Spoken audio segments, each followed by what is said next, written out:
বন্ধুরা, আমি আপনাদের একটা জায়গায় নিয়ে যেতে চাই, আর এই জায়গাটার পরিচিতি আপনাদের দেখাতে চাই। এটি হলো বাংলাদেশের সবচেয়ে বড় স্থলবন্দর। স্থলবন্দরটি অবস্থিত যশোর জেলার শার্শা থানায়। এটির সৌন্দর্য চোখে পড়ার মতো।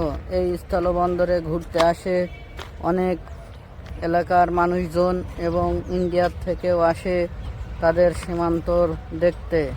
জায়গাটি অনেক সুন্দর, আপনারা দেখতে পারেন এবং চ্যানেলটি সাবস্ক্রাইব করবেন। দর্শক বন্ধুরা, আমরা ছুটে যাচ্ছি ঐতিহাসিক যশোর রোড ধরে বেনাপোলের নোম্যান্স ল্যান্ডে। এই ল্যান্ডটি দেখার জন্য আমরা অনেক দূর থেকে এসেছি। সীমান্তবর্তী এলাকা বেনাপোলের এই ঐতিহাসিক স্থলবন্দর দেখার জন্য। এটি বাংলাদেশের সবচেয়ে বড় স্থলবন্দর নামে পরিচিত। এই বন্দরটি দেখুন এবং এর রাস্তার পরিবেশটা দেখুন, কত নিরিবিলি পরিবেশ। এখানে কোনো মানুষের গ্যাঞ্জাম ঝামেলা হয় না, মানুষ স্বাচ্ছন্দ্যে চলাফেরা করতে পারে। হাজার হাজার গাড়ি ইন্ডিয়া থেকে আসে, আবার তাদের দেশে ফিরে চলে যায়। সুন্দর লাগে এই গাড়িগুলো দেখতে। ইন্ডিয়ান গাড়িগুলো আমাদের দেশে চলছে এবং পোর্টে মাল নিয়ে এসেছে, সুন্দর লাগে। আমরা চলে এসেছি বেনাপোলের সবচেয়ে বড় বাস টার্মিনাল। এটি একেবারেই ইন্ডিয়ার কাছেই। এখান থেকে সারা বাংলাদেশের গাড়ি পেয়ে যাবেন এবং এখান থেকে কলকাতারও বাস পাওয়া যায়। এই বাস টার্মিনালটি অনেক সুন্দর। টার্মিনালের পরেই আছে আন্তর্জাতিক প্যাসেঞ্জার টার্মিনাল। এই টার্মিনালের ভিতর দিয়ে পাসপোর্ট, ভিসা এবং ভ্রমণ ট্যাক্স দিয়ে যেতে হয় ইন্ডিয়ায়। আমরা আপনাদের নোম্যান্স ল্যান্ডে নিয়ে যেতে পারছি না, কারণ সামনে নির্বাচনের কারণে আইন শৃঙ্খলা অনেক কড়া হয়েছে। সেই জন্য আমরা যেতে পারছি না, দূর থেকে আপনাদের দেখালাম। আর পাশেই আছে আন্তর্জাতিক প্যাসেঞ্জার টার্মিনালের কিছু চিত্র, আমাদের দেশের ঐতিহাসিক কিছু চিত্র দেওয়া আছে। খুব সুন্দর লাগে এই চিত্রগুলো দেখতে। চিত্রটি দেখার পরে আমরা বাইপাস রোড ধরে চলে যাচ্ছি 2 নম্বর গেটের দিকে। 2 নম্বর গেটের দিকে যেতে যেতেই দেখি সামনে 2 নম্বর কার্গো ইয়ার্ড। এই কার্গো ইয়ার্ড দেখতে অনেক ভালো লাগে।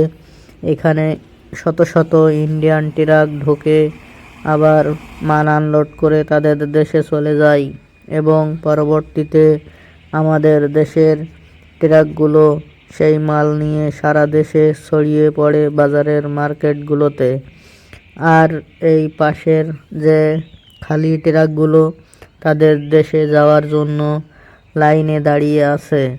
শত শত ট্রাক ইন্ডিয়ান। এই ট্রাকগুলো সব অনেক দূর দূর থেকে এসেছে এই বেনাপোল বন্দরে মাল নিয়ে। আসলে এই জায়গাটা অনেক সুন্দর করা হয়েছে। এই জায়গাটায় আসলে মনে হবে যেন বিশ্বের বড় কোনো দেশে চলে এসেছি। সুন্দর করা হয়েছে এই 2 নম্বর কার্গো ইয়ার্ড। আগে এটি ছিল না এই জায়গায়। আমরা রাস্তার ধার দিয়ে হেঁটে যাচ্ছি, গিয়েই দেখি একটি ইন্ডিয়ান ট্রাক, খুব সুন্দর। তারা মাল আনলোড করে বেরিয়ে যাচ্ছে, সুন্দর লাগছে দেখতে। দেখি দাদারা দের সঙ্গে কথা বলে, তারা কথা বলল না, কারণ তারা খুবই ব্যস্ত রয়েছে। সিগন্যাল দিলাম কিন্তু দাঁড়ালো না।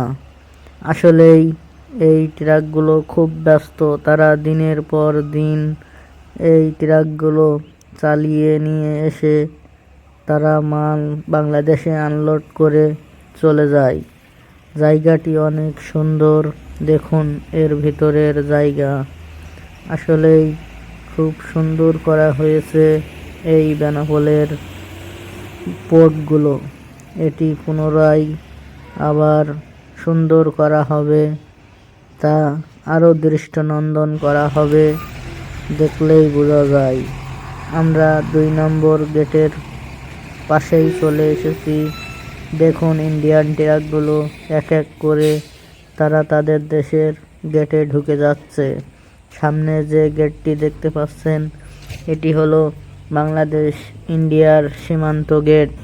গেটটির এক পাশে খোলা রয়েছে আর এক পাশে বন্ধ রয়েছে।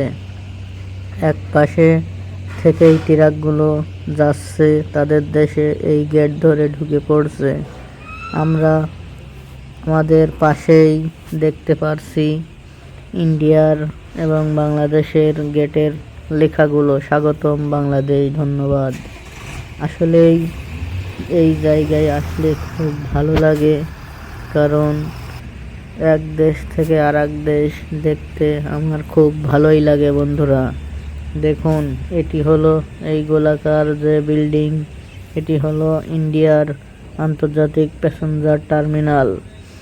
আর এ পাশের দিকে যে তারটা দেখতে পাচ্ছেন এটা হলো সীমানা রেখা।